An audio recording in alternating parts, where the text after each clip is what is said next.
نحمده ونصلي ونسلم على رسوله الكريم اما بعد فاعوذ بالله من الشيطان الرجيم بسم الله الرحمن الرحيم حامیم والکتاب المبین انا انزلناہ فی لیلۃ مبارکہ انا کنا منذرین فیہا یفرق کل امر حکیم صدق اللہ العظیم۔ الصلاة والسلام علیک یا رسول اللہ، الصلاة والسلام علیک یا حبیب اللہ، الصلاة والسلام علیک یا نبی اللہ،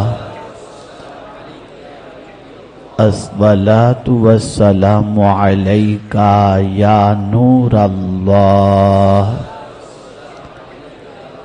وعلى آلك وأصحابك یا حبیب اللہ،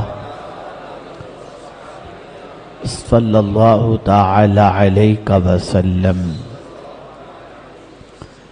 میری خوش نصیبی ہے کہ اس وقت حضور بندہ نواز گیس و دراز رحمت اللہ تعالی علیہ کے دیار پاک میں گلبرگہ شریف میں سنی دعوت اسلامی کے یہاں کے مرکز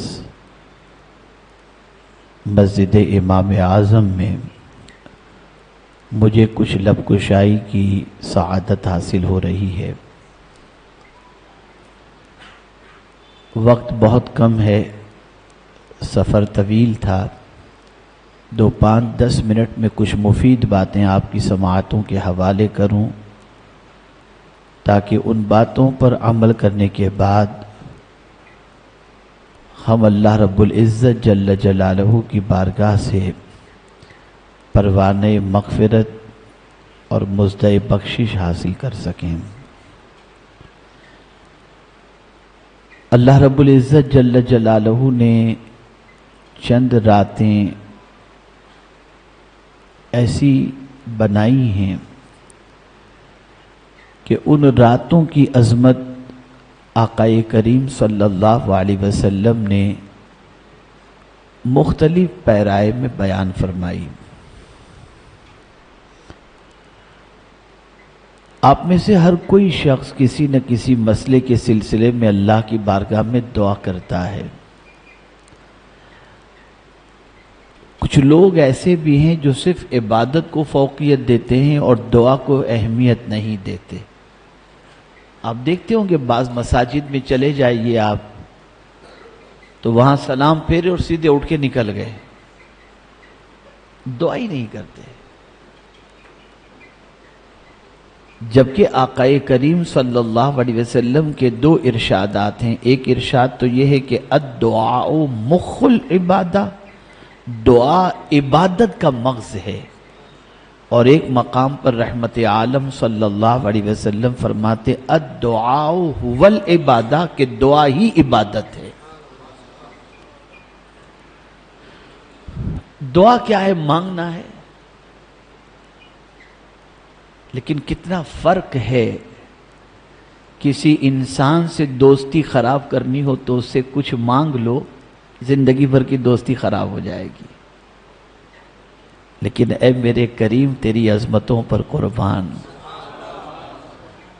کہ تو نے مانگنا ہی عبادت بتایا کہ میرے بندے تم مجھ سے مانگ، تو نہیں مانگے گا تو میں ناراض ہو جاؤں گا، اور بندے کے پاس اس سے ہی مانگنے کے لیے وقت نہیں ہے۔ 5 راتیں ایسی ہیں کہ آقا کریم صلی اللہ علیہ وسلم نے ارشاد فرمایا ان راتوں میں اللہ دعاؤں کو قبول فرماتا ہے۔ یعنی ایک مخصوص بتایا گیا ایسا نہیں کہ دوسری راتوں میں قبول نہیں کرتا اگر کوئی دعا مانگتا ہو تو، لیکن چونکہ ان راتوں کی اہمیت کچھ ایسی ہے کہ ان راتوں کے انعام کے طور پر پروردگار جل جلالہ ان راتوں کی دعاؤں کو قبول فرماتا ہے، جس میں سے ایک گزر چکی، بلکہ 2 گزر چکی۔ رجب کی پہلی رات، اس رات کو بھی اللہ دعا قبول فرماتا ہے۔ شب جمعہ، اس میں بھی اللہ دعاؤں کو قبول فرماتا ہے، ہر شب جمعہ کو۔ اور تیسری رات ہے شب برات، اس میں بھی اللہ دعاؤں کو قبول فرماتا ہے۔ اور عیدین کی دونوں راتیں، یعنی صبح عید و اس کے پہلے کی جو رات ہے، وہ ان دونوں راتوں میں بھی اللہ دعاؤں کو قبول فرماتا ہے۔ اس وقت اس کی رحمت جوش میں ہوتی ہے، ان راتوں میں اس کی رحمت جوش میں ہوتی ہے۔ کبھی ہوتا ہے نا، خود حضور صلی اللہ علیہ وسلم کے حوالے سے فرمایا گیا، یوں تو رسول اعظم صلی اللہ علیہ وسلم سخی تھے، لیکن رمضان میں سخاوت بہت بڑھ جاتی تھی۔ تو کبھی کبھی ہوتا ہے، تو یوں تو اللہ کی رحمت ہمیشہ برستی ہے، لیکن کچھ ایام، کچھ راتیں ایسی ہیں جس میں اللہ کی رحمت بے پناہ برستی رہتی ہے۔ تو اسی طرح سے دعاؤں کے لیے اللہ نے شب برات کے بارے میں فرمایا۔ اور سب سے اہم چیز اسے شب برات، نجات کی رات کہا جاتا ہے، کہ اس رات پروردگار بنی کلب کی بکریوں کے بالوں کی تعداد کے برابر یا اس سے زیادہ اپنے بندوں کو معاف فرما دیتا ہے۔ اور معافی کتنی بڑی چیز ہے آپ جانتے ہیں، کتنی بڑی چیز ہے۔ اگر میں اس کے بارے میں صرف گفتگو کروں تو اسی کے لیے پوری 1-1.5 گھنٹے کی تقریر ہو سکتی۔ جتنے بھی انبیاء ہیں انہوں نے اللہ کی بارگاہ میں سب سے پہلے مغفرت کی دعا کی، ربنا اغفر لی ولوالدی، حضرت ابراہیم علیہ السلام کی دعا۔ اولیاء کی دعا، ربنا اغفر لنا ولاخواننا الذین سبقونا بالایمان۔ اور خود حضور صلی اللہ علیہ وسلم سے رب نے فرمایا، وَقُلْ رَبِّ اغْفِرْ وَارْحَمْ وَأَنْتَ خَيْرُ الرَّاحِمِينَ۔ اے میرے محبوب آپ کہیں، اے میرے رب بخش دے، رحم فرما، اور سارے رحم کرنے والوں میں تو سب سے زیادہ رحم کرنے والا ہے۔ تو مغفرت بہت بڑی چیز ہے، بہت بڑی چیز ہے۔ تو اس رات یعنی شب برات اللہ اپنے بندوں کی مغفرت فرماتا ہے، اپنے بندوں کو بخش دیتا ہے، اس کے گناہوں کو معاف کر دیتا ہے۔ اور بخشش یہ اللہ کی طرف سے بہت بڑا انعام ہے، اس لیے استاد زمن کہتے ہیں، بے سبب بخش دے نہ پوچھ عمل، نام غفار ہے تیرا یا رب۔ اور یہاں تک کہ مغفرت کی دعا امت کے لیے مانگنے کا حکم بھی اللہ نے اپنے محبوب صلی اللہ علیہ وسلم کو عطا فرمایا، وَاسْتَغْفِرْ لِلْمُؤْمِنِينَ وَالْمُؤْمِنَاتِ۔ اس سے آپ اندازہ لگا سکتے ہیں کہ مغفرت، بخشش کتنی بڑی چیز ہے۔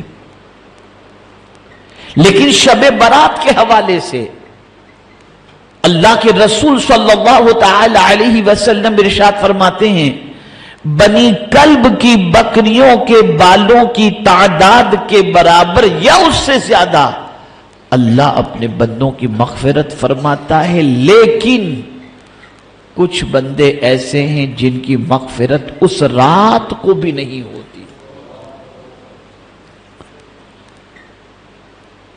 وہ کون ہیں جن کی اس رات بھی مغفرت نہیں ہوتی؟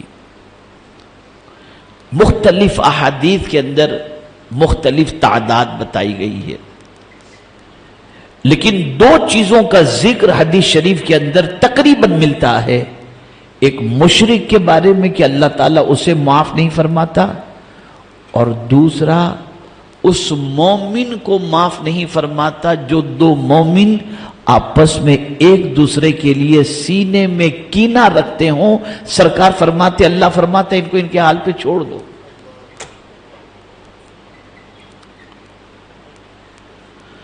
کسی مومن کے لیے دنیاوی معاملات کے سلسلے میں سینے میں کینہ رکھنا، یہ اس رات جو مغفرت کی رات ہے، اللہ اس رات کینہ رکھنے والے کی مغفرت نہیں فرماتا. انسان اتنا سخت دل ہو چکا ہے، اتنا سخت دل ہو چکا ہے اور اتنا متکبر ہو چکا ہے کہ اپنے مومن بھائی کو معاف کرنے کے لیے تیار ہی نہیں اور دعا کر رہا ہے، اللہ تو مجھے معاف فرما دے. میرا مولا فرماتا ہے تو پہلے اس کو معاف کر پھر میں تجھے معاف کر دوں گا. لیکن سینہ کینے سے بھرا پڑا ہے، کینے سے بھرا پڑا ہوا ہے. فرمایا گیا حدیث شریف کے اندر، اللہ فرماتے ہیں ان کو ان کے حال پہ چھوڑ دو.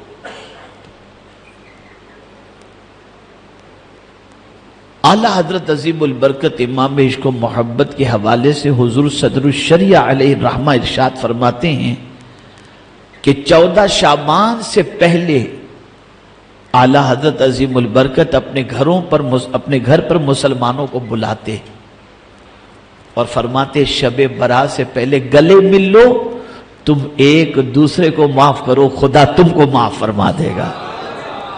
یہ حضور صدر الشریعہ علیہ الرحمہ نے لکھا ہے.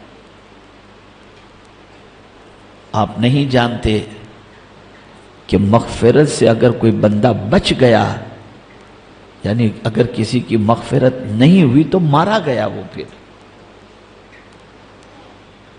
تو اللہ کی بارگاہ سے اگر اس رات مغفرت کا پروانہ حاصل کرنا چاہتے ہیں تو سب سے پہلے یہ کریں کہ اپنے دل میں دیکھیں کسی مومن کے لیے دنیاوی معاملات کے سلسلے میں کینہ تو نہیں ہے.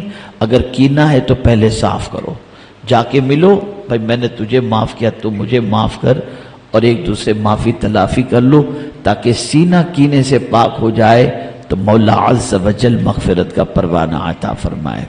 اسی کے ساتھ ساتھ ایک اور بات بھی عرض کر دوں کہ چند ایام ایسے ہیں جس میں اپنے رشتہ دار مرحومین کی روحیں گھر کے دروازے پر آتی ہیں اور آ کر کے گھر والوں سے کہتی ہیں، اے میرے رشتہ داروں، اے میرے بچوں، اے میری اولاد، ہم پر رحم کرو، ہمارے لیے کچھ صدقہ کرو، ہمارے لیے مغفرت کی دعا کرو. تو جن دنوں رات کے اندر یہ روحیں گھر کے دروازے پر آتی ہیں، اعلیٰ حضرت عظیم البرکت نے فتاوی رضویہ شریف میں اس کو نقل فرمایا ہے. اس کے اندر شعبان کی 15 تاریخ ہے، جمعہ کے دن کے حوالے سے ملتا ہے کہ یہ وہ دن ہے کہ رشتہ داروں کی روحیں گھر کے دروازے پر آتی ہیں اور رحم و کرم کی بھیک مانگتی ہیں. اس لیے فرمایا گیا کہ تم ان دنوں کے اندر اپنے مرحومین کے لیے صدقہ کیا کرو تاکہ اس کے ذریعے اللہ تعالیٰ ان پر کرم کی نظر فرمائے، ان کی بخشش فرمائے اور ان کو قبر کے اندر راحت عطا فرمائے.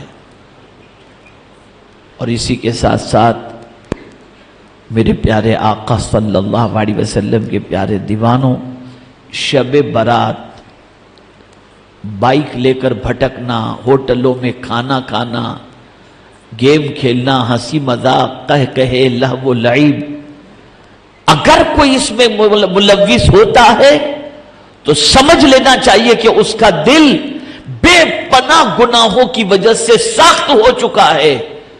اور اگر وہ اس رات مسجد میں جا کر اللہ کو منانے کی کوشش کرتا ہے، راضی کرنے کی کوشش کرتا ہے، اس رات قبرستان جاتا ہے، اللہ سے مغفرت کی بھیک مانگتا ہے، اس لیے کہ اللہ عز و جل آسمانی دنیا پر تجلی فرماتے ہوئے نزول اجلال فرما کر تجلی فرماتا ہے اور صبح تک طلوع فجر تک اللہ کی رحمت پکار پکار کر کہتی ہے کوئی مجھ سے بخشش کا طلبگار کہ میں اس کی خطاؤں کو معاف کروں؟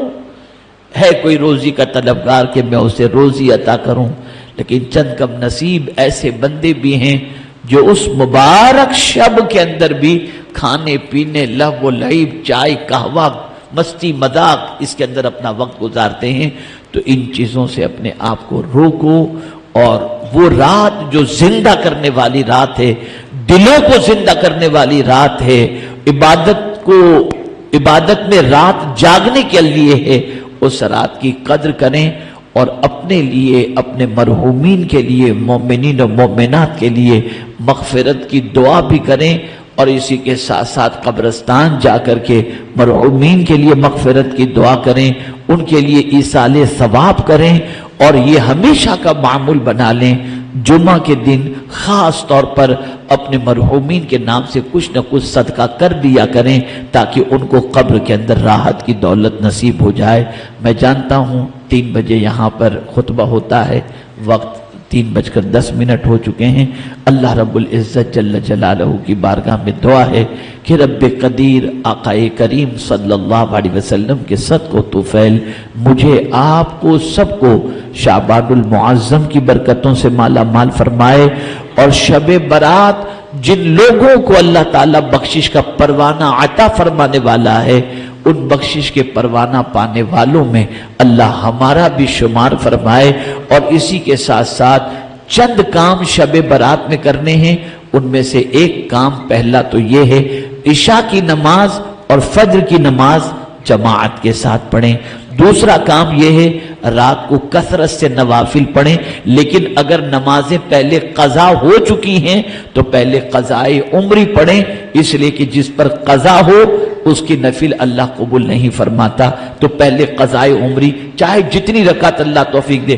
آپ فضیلت پڑھتے ہیں 100 رکعت کی، یہ فضیلت، اس میں کوئی شک نہیں ہے، اس کا ثواب اپنی جگہ پر ہے، لیکن جو نمازیں فرض آپ کی قضا ہو چکی ہیں اسے پہلے ادا کرنا آپ کے لیے ضروری ہے۔